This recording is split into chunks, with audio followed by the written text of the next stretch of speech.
Muy buenas tardes. Hoy vamos a estar exponiendo en este ciclo de encuentros del Grupo de Investigaciones y Análisis de la Realidad Argentina las cuestiones que tienen que ver con la necesidad de desarrollar en la Argentina un plan nacional de promoción, de desarrollo de tecnologías y energías renovables. Antes de esbozar las propuestas que venimos efectuando desde el GIARA, nos vamos a tomar unos breves minutos para hacer un diagnóstico sobre la situación energética por la que está atravesando nuestro país. Para ello hemos citado aquí un informe de la Auditoría General de la Nación que se presentó en el año 2013 y en el cual se compilan varios de los informes aprobados por este organismo de control, en lo que queda a las claras que la política de estos 10 años del Gobierno Nacional han mostrado una insuficiente inversión en hidrocarburos. Existen también grandes anomalías en el uso de los fondos públicos. Ha existido también una desinversión privada en materia de hidrocarburos. Ha fracasado también el programa de ahorro energético y también se ha detectado a partir de estos informes de la Auditoría General de la Nación el deficiente servicio eléctrico precario durante la última década. Y este escenario de crisis energética concluye con la desigual distribución de los subsidios para los consumidores del gas, que más tarde analizaremos. En definitiva, esta política errática del gobierno ha llevado a lo que sufrimos en estos cortes en pleno verano en la Argentina, donde quedó a las claras que las cuantiosas sumas de dinero que se destinaron en esta década fueron también inversamente proporcional los errores cometidos por el gobierno por el descontrol que reinó en el sector, entre otras cosas por la falta de controles de parte del Estado y por la connivencia en políticas energéticas erráticas que ambos sectores pusieron en marcha. Por ejemplo, y yendo a la cuestión de los subsidios, podemos decir que hubo una regresividad en las políticas de subsidios, porque los subsidios fueron destinados en gran proporción a las empresas y en el caso de los consumidores muchas veces se subsidiaron facturas de sectores que estaban en condiciones de poder pagar sus facturas sin subsidios, y mientras tanto grande cantidad de sectores que no tenían el acceso a el gas en los hogares y que tenían que recurrir a la compra de garrafas tenían que llegar a cifras exorbitantes en la compra de garrafas para poder cocinar, para poder calentar el agua, para poder, en definitiva, llevar una vida digna, mínimamente digna en un hogar. Así que en este sentido existe una regresividad por esta desproporción. Al mismo tiempo podemos poner otro ejemplo, por ejemplo, cuando la empresa que ya estaba privatizada, Repsol, incorporó capital privado del grupo Eskenazi, que se llegó a un acuerdo que esta empresa, este grupo empresario, entraba al negocio de la explotación de hidrocarburos con Repsol, pero iba a pagar la deuda que tenía por la compra de ese paquete accionario con las utilidades que la empresa Repsol iba generando año tras año. Y esto significó que las ganancias que obtenía la empresa año tras año se repartieran, es decir, las utilidades que este negocio generaba, y en vez de invertirse esos recursos en mayor exploración y en mayor inversión para ampliar los pozos y la explotación, terminó generando, digamos, una licuación de esos activos que se generaban con los años tras años. Esto significó, por ejemplo, una caída en la producción del petróleo en estos últimos 15 años del 33%. Y en materia de gas, una caída en estos últimos 15 años del 15%, que muestra a las claras cómo fracasó esta política de extracción sin exploración. Es más, cuando se estatizó la empresa Repsol, hoy YPF, no se tuvieron en cuenta los incumplimientos contractuales que tenían estas empresas para invertir en exploración y, por otra parte, también para cuidar y preservar el medio ambiente. Estas empresas han dejado un pasivo ambiental muy grande que no se ha contemplado en el acuerdo por el pago de la expropiación. Aquí se debería haber avanzado, como muchos sostuvieron, en la rescisión contractual a la empresa más que a la expropiación, porque después el Estado argentino se vio forzado a tener que pagar frente de un pasivo que nos va a quedar por el daño ambiental y por los juicios millonarios que tienen, y obviamente por una empresa que hoy no ha invertido en el pasado ni ahora en exploración. Y para ir ya como un último diagnóstico de este fracaso de la política energética, podemos hablar, y ya introduciéndonos en el tema de las energías renovables, que la empresa NARSA, que es la empresa estatal creada por el gobierno nacional, destinó en el 2010 una convocatoria, una licitación pública por 2.000 millones de dólares para promocionar energías alternativas, es decir, energía eólica, energía solar, y de estos 2.000 millones que fueron convocados a través de una licitación pública, solamente se ejecutó en lo que va del 2010 a la fecha un 25%, es decir,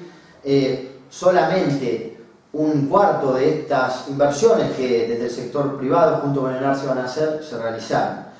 Esto deja a las claras que en materia de política de energías alternativas, es decir, energías renovables, esa famosa ley de promoción de energías alternativas que fue aprobada por el Congreso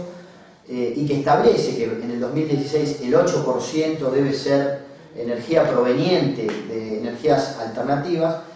queda a las claras que no vamos a poder llegar a cumplir ese objetivo, y los 10.500 kilovatios que deberíamos producir para cumplir con la ley de promoción de energías renovables, estamos muy lejos de llegar a esas metas.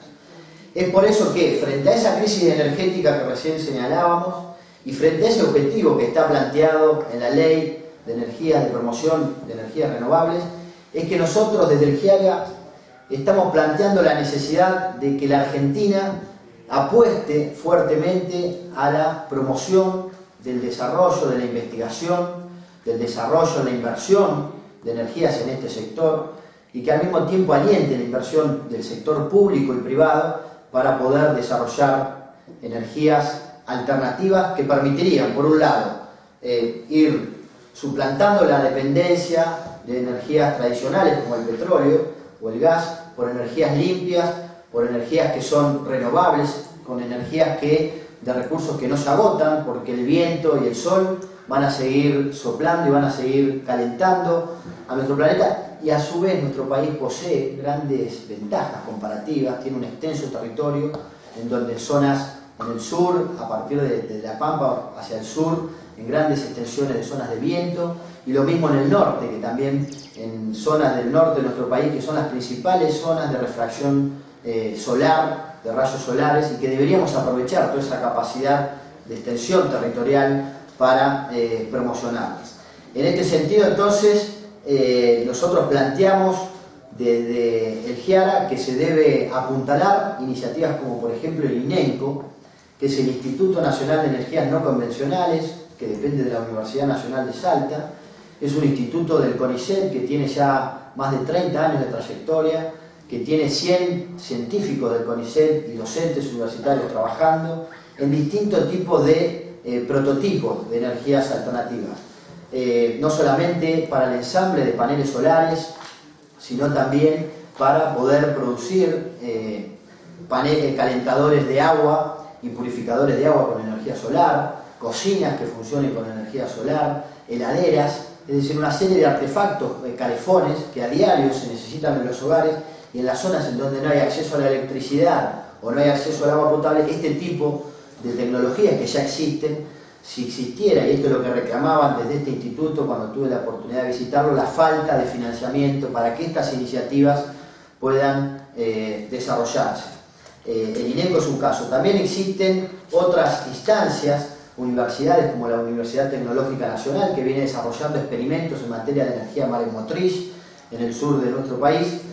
y sin duda la Argentina podría convertirse, no solamente porque uno de nuestros compañeros, Leandro Romano, habla de la proyección de la renovación de la matriz productiva argentina, y si bien tenemos claro que somos proveedores natos de materias primas, debemos ir cambiando nuestra matriz productiva y deberíamos lograr convertir a nuestro país en uno de los referentes mundiales en la producción de energías renovables. Los recursos humanos están, a la muestra está la cantidad de institutos que recién mencionábamos, de universidades que existen en todo el país, pero para eso se necesita financiamiento. Y concretamente nosotros estamos planteando la necesidad que se sancione en el Congreso Nacional un régimen fiscal de promoción de energías renovables. Se aprobó el otro día en media sanción en la Cámara de Diputados una ley por los biocombustibles, que en principio también deja algún tipo de reserva porque destinar alimentos a la producción de combustibles hace que se aumente el valor a nivel internacional de estas sustancias fundamentales para la vida humana, para la alimentación humana. Pero al margen de esta cuestión, nos parece necesario que así como existen regímenes como fiscales de promoción de inversiones, como el caso de la minería, que tiene grandes beneficios para estas actividades, bueno, poder instrumentar en el orden nacional un régimen fiscal que le permita a las empresas del sector privado, a los emprendedores, a los sector público y al privado, poder invertir en este tipo de proyectos. Volvemos a insistir, las condiciones técnicas están, los recursos humanos existen, la normativa ambiental así ya lo establece con la ley de inversiones mineras. Lo que se necesitan entonces son decisiones políticas. Entonces hacemos un llamado al Congreso Nacional para que esto sea una política de Estado y todos los proyectos que hoy dando vueltas en el Congreso sirvan para que se junten todos los sectores políticos, puedan dialogar, definir rumbos en materia de promoción de energías renovables y se puede establecer este régimen de promoción con exenciones en materias de impuestos a las ganancias, de exenciones, por ejemplo, en el periodo inicial de la inversión de capital, poder hacer este tipo de aportes desde el sector fiscal. Y, por último, poner como ejemplo una iniciativa que tal vez parezca una gota de agua en un océano tal vez más grande, pero que me parece que va marcando un rumbo, que es una iniciativa que tomó el Banco Municipal de Rosario, por el cual se destinan 50 millones de pesos a una tasa preferencial del 17,5%, una tasa nominal anual del 17,5%, para financiar proyectos justamente de promoción de las energías alternativas, inversiones que estén asociadas a la generación de energía renovable, asociadas a la producción de equipos y componentes para la generación de energía renovable y proyectos de eficiencia energética para el sector industrial. Me parece que iniciativas como estas son las que le van a permitir a nuestro país, en cada provincia, en cada ciudad, tener un proyecto de desarrollo energético sustentable, limpio y que esté a la altura de las circunstancias para poder enfrentar la crisis energética que está inmersa en nuestro país desde hace años.